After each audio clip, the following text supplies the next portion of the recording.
வணக்கம். இது அதிர்வின் இன்றைய பிரதான செய்திகள். முதலில் தலைப்புச் செய்திகள். அர்ச்சுனா எம்பி வழக்கில் நீதிமன்றம் பிறப்பித்துள்ள உத்தரவு. சர்ச்சைக்குரிய கொழும்பு பிரபல பாடசாலையின் மோசமான காணொளி, வெளியான புதிய தகவல். போதைப்பொருள் பயன்படுத்திய சாரதிகளை பிடித்தால் பணப்பரிசு, நடைமுறைக்கு வரும் புதிய திட்டம். பெல்கனியில் அமர்ந்திருக்க 16 மில்லியன் செலவழித்த ரணில், சர்ச்சையை கிளப்பிய புகைப்படம். டிக்டாக் நட்பின் விபரீதம், ஆடம்பர வாழ்க்கைக்காக இளைஞரின் மோசமான செயல். இலங்கையில் நீபா வைரஸ் தொடர்பில் சுகாதார அமைச்சு வெளியிட்ட அறிக்கை. நாமலின் வழக்கு 6 மாதங்களுக்கு ஒத்திவைப்பு. கல்வி சீர்திருத்தங்களை 1ஆம் தரத்திலிருந்து நடைமுறைப்படுத்தும் தேசிய திட்டம் பிரதமர் ஹரணி அமரசூரிய ஆரம்பித்து வைத்தார். கைது செய்யப்பட்டவர்களுக்கு நிவாரணம் இல்லை, நீதி அமைச்சின் அதிரடி தகவல். முன்னேற்ற பாதையில் ஆடை ஏற்றுமதி. நாடாளுமன்ற உறுப்பினர் ராமநாதன் அர்ச்சுனாவுக்கு தொலைபேசியில் அச்சுறுத்தல் விடுக்கப்பட்டதாக பதிவு செய்யப்பட்ட வழக்கு ஒத்திவைக்கப்பட்டுள்ளது. நேற்று மல்லாகம் நீதிமன்றத்தில் குறித்த வழக்கு விசாரணைக்கு எடுத்துக் கொள்ளப்பட்ட போதே உத்தரவு பிறப்பிக்கப்பட்டுள்ளது. தொலைபேசியில் தனக்கு கொலை அச்சுறுத்தல் விடுக்கப்பட்டதாக கடந்த வருடம் டிசம்பர் மாதம் 24ஆம் தேதி நாடாளுமன்ற உறுப்பினர் ராமநாதன் அர்ச்சுனா தெல்லிப்பளை போலீஸ் நிலையத்தில் முறைப்பாடு ஒன்றை பதிவு செய்துள்ளார். இந்த முறைப்பாடு வலிகாமம் தெற்கு பிரதேச சபை உறுப்பினர்களான பரதராஜா தனகோபி, சிவரூபன் லஹீந்தன் மற்றும் மனோகரன் பிரதீபன் ஆகியோருக்கு எதிராக பதிவு செய்யப்பட்டுள்ளது. இதனை அடுத்து கடந்த மாதம் 26ஆம் தேதி பிரதேச சபையின் 3 உறுப்பினர்களும் தெல்லிப்பளை போலீஸ் நிலையத்திற்கு அழைக்கப்பட்டு வாக்குமூலம் பதிவு செய்யப்பட்டன. இந்நிலையில் சம்பவம் தொடர்பான வழக்கு நேற்றைய தினம் மல்லாகம் நீதிமன்றத்தில் விசாரணைக்கு எடுத்துக் கொள்ளப்பட்ட போது குற்றஞ்சாட்டப்பட்ட பிரதேச சபை உறுப்பினர்கள் உள்ளிட்டவர்கள் பிணையில் விடுதலை செய்யப்பட்டுள்ள நிலையில் அடுத்த வழக்கு எதிர்வரும் ஏப்ரல் மாதம் 30ஆம் தேதி ஒத்திவைக்கப்பட்டுள்ளது. கொழும்பில் உள்ள பிரபல பாடசாலையை சேர்ந்த ஒரு மாணவர் மற்றும் பெண் ஆசிரியர்களின் சர்ச்சைக்குரிய காணொளி தொடர்பில் தகவல்கள் வெளியாகியுள்ளன. அதன்படி காணொளியில் 4 பெண் ஆசிரியர்கள் இருப்பதாக கூறப்பட்டாலும் 2 பேர் மட்டுமே பெண் ஆசிரியர்கள் என்றும் அவர்களும் தற்போது அந்த பாடசாலையிலிருந்து வேறு பாடசாலைக்கு மாற்றப்பட்டதாக கூறப்படுகிறது. குறித்த மாணவரின் தந்தை ஒரு கோடீஸ்வர தொழிலதிபர் மற்றும் ஒரு மூத்த போலீஸ் அதிகாரி என்று செய்திகள் பரவும் நிலையில் அது உண்மையில்லை என்றும் தெரிவிக்கப்படுகிறது. இந்த மாணவருக்கு தற்போது 19 வயது என்றும் அவர் தனது தொலைபேசியை பாடசாலை மாணவர் சங்கத்தில் உள்ள ஒரு லொக்கரில் விட்டு சென்றதாகவும் பிரதி அதிபர் மற்றும் மாணவ தலைவர்களுக்கு மட்டுமே அந்த லொக்கரை திறக்க அனுமதி உண்டு என்றும் தெரிவிக்கப்படுகிறது. எனவே இது யாரோ ஒருவர் தனிப்பட்ட பகையை தீர்த்து கொள்ள செய்த செயலாக சந்தேகிக்கப்படுவதாகவும் கூறப்படுகிறது. சம்பவம் தொடர்பாக மாணவரின் தந்தை போலீஸ் கணனி குற்றப்பிரிவில் முறைப்பாடு செய்துள்ளதாகவும் தகவல்கள் வெளியாகியுள்ளன. குறித்த மாணவர் 18 வயதுக்கு மேற்பட்டவர் என்றும் சம்பந்தப்பட்ட பெண்கள் 16 வயதுக்கு மேற்பட்டவர்கள் என்றும் இந்த காணொலி மூலம் எந்த சிறார் குற்றமும் செய்யப்படவில்லை என்றும் சட்ட வல்லுநர்கள் தங்களது கருத்துக்களை வெளிப்படுத்தியுள்ளனர். இதுபோன்ற சம்பவம் தொடர்பாக பாடசாலை கட்டமைப்புக்குள் கடுமையான ஒழுங்கு நடவடிக்கை எடுக்கப்பட வேண்டும் என்று கல்வி அதிகாரிகள் சுட்டிக்காட்டுகின்றனர். இதுபோன்ற சம்பவங்களை எதிர்கொள்வதில் ஒரு பாடசாலையை குறை கூறக்கூடாது என்றும் இது வர்க்க வேறுபாடுகளை மட்டுமே அடிப்படையாக கொண்ட ஒரு குழுவினரால் செய்யப்பட்ட செயல் என்றும் சமூகவியலாளர்கள் கூறுகின்றனர்.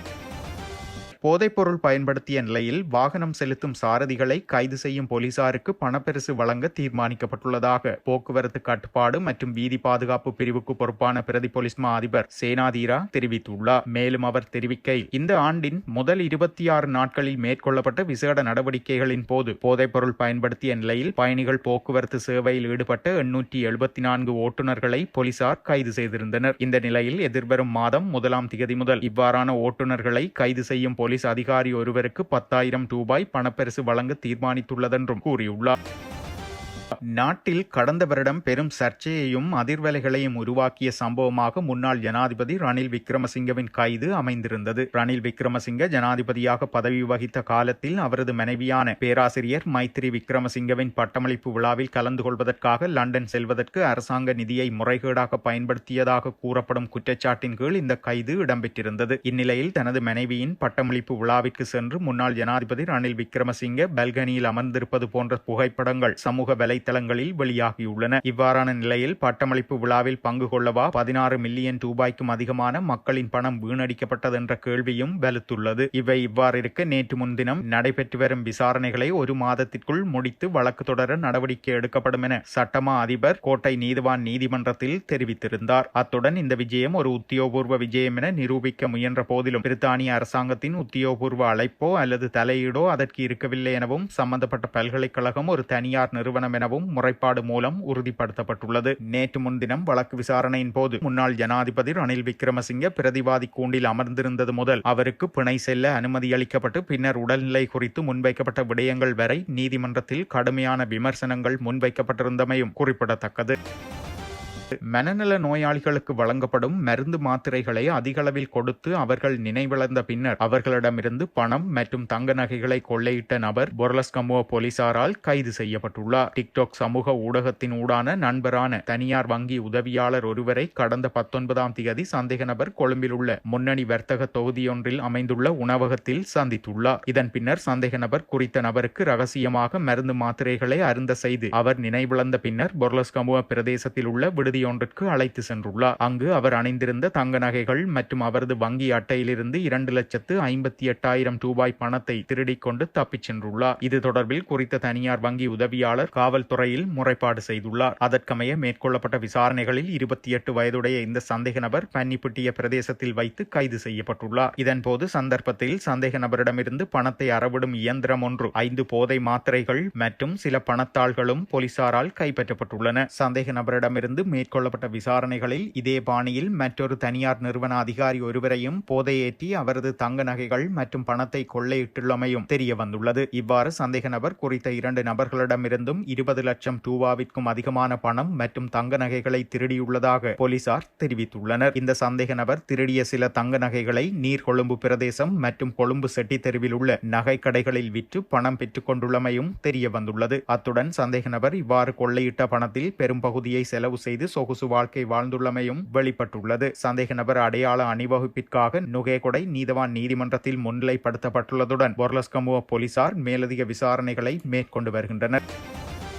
இலங்கையில் நிபா வைரஸ் பரவும் அபாயம் தற்போது மிக குறைந்த மட்டத்திலேயே காணப்படுவதாக சுகாதார மற்றும் ஊடக அமைச்சின் செயலாளர் விசேட மருத்துவ நிபுணர் அனில் ஜாசிங்க தெரிவித்துள்ளார். இது குறித்து சுகாதார மற்றும் ஊடக அமைச்சு வெளியிட்டுள்ள ஊடக அறிக்கையில் நிபா வைரஸ் தொடர்பாக நிலவும் அச்சம் குறித்து தெளிவுபடுத்தியுள்ள செயலாளர் பொதுமக்கள் தேவையற்ற பீதி அடைய தேவையில்லை என்றும் குறிப்பிட்டுள்ளார். அண்மை காலத்தில் இந்தியாவின் மேற்கு வங்காள மாநிலத்தில் ஒரு சில நிபா வைரஸ் நோயாளர்கள் அடையாளம் காணப்பட்டுள்ளனர். இந்த சூழ்நிலையை கருத்தில் கொண்டு சர்வதேச பயண கட்டுப்பாடுகளை விதிக்குமாறு உலக சுகாதார நிறுவனம் பரிந்துரைக்கவில்லை. நிபா வைரஸ் பிரதானமாக விலங்குகளிடையே குறிப்பாக வௌவால்கள் மூலம் பரவுகிறது. பாதிக்கப்பட்ட விலங்குகள் அல்லது பொருட்களுடன் மிக நெருங்கிய தொடர்பு ஏற்படும் போது மட்டுமே மிகவும் அரிதாக மனிதர்களுக்கு இது பரவக்கூடும். மனிதர்களிடையே இந்த தொற்று பரவுவது மிக நெருக்கமான மற்றும் நீண்டகால தொடர்புகள் மூலம் மட்டுமே நிகழ்கிறது. இது இன்ஃபுளுவன்சா போன்று காற்றின் மூலம் எளிதில் பரவக்கூடிய ஒரு வைரஸ் அல்ல என்றும் இலங்கையில் இந்த நோயை கண்டறிவதற்கும் எதிர்கொள்வதற்கும் போதிய வசதிகள் உள்ளதாகவும் மருத்துவர் அனில் ஜாசிங்க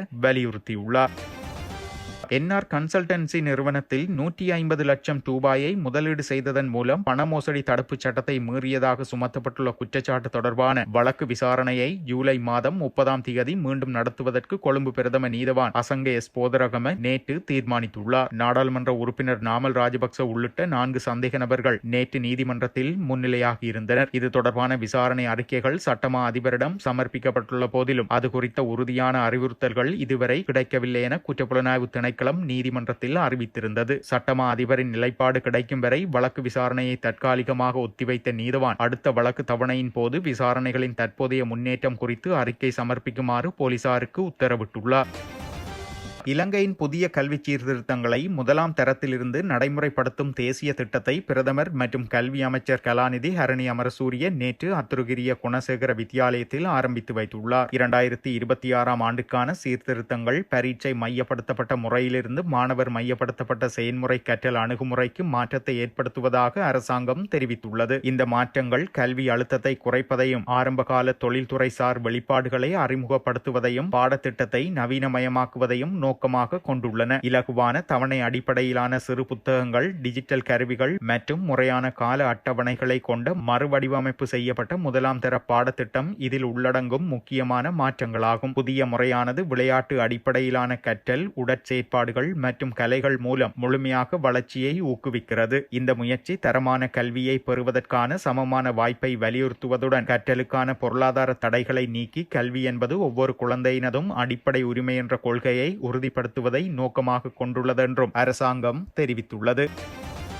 புதிய பயங்கரவாத எதிர்ப்பு சட்டம் மூலம் கொண்டுவரப்பட்டாலும் நடைமுறையில் உள்ள பயங்கரவாத தடை சட்டத்தின் கீழ் கைது செய்யப்பட்டவர்களுக்கு எந்தவித நிவாரணமும் வழங்கப்படாது என்று நீதியமைச்சு அறிவித்துள்ளது. எனினும் நடைமுறையில் உள்ள பயங்கரவாத தடை சட்டத்தின் கீழ் கைது செய்து இதுவரை வழக்கு தாக்கல் செய்யப்படாதவர்களின் தகவல்கள் இருந்தால் அது குறித்து ஆராய்வதாகவும் நீதியமைச்சர் ஹர்ஷன நாணயக்கார தெரிவித்துள்ளார். புதிய பயங்கரவாத எதிர்ப்பு சட்டம் மூலம் குறித்து தனியார் செய்தி சேவைக்கு கருத்து தெரிவித்த போதே அவர் இந்த விடயத்தை கூறியுள்ளார். அதற்கமைய புதிய பயங்கரவாத எதிர்ப்பு சட்டமூலம் குறித்து பொதுமக்கள், அரசியல் கட்சிகள் மற்றும் சிவில் அமைப்புகள் என பலதரப்பட்ட தரப்புகளும் தங்களுடைய கருத்துக்கள் மற்றும் யோசனைகளை முன்வைத்து வருகின்றனர். இந்நிலையில் எதிர்வரும் பிப்ரவரி 28 வரை இதற்கான கால அவகாசம் வழங்கப்பட்டுள்ளதாகவும் நீதியமைச்சர் குறிப்பிட்டுள்ளார். அதற்கு பின்னர் சட்டவரைவு குழுவை கூட்டி அடுத்த கட்ட நடவடிக்கைகள் முன்னெடுக்கப்படும் என்றும் அமைச்சர் தெரிவித்துள்ளார். இதனிடையே நடைமுறையில் உள்ள பயங்கரவாத தடை சட்டத்தின் கீழ் கைது செய்யப்பட்டவர்கள் வழக்கு விசாரணைகளின் கீழ் குற்றவாளிகளாக அறிவிக்கப்பட்டுள்ளனர்.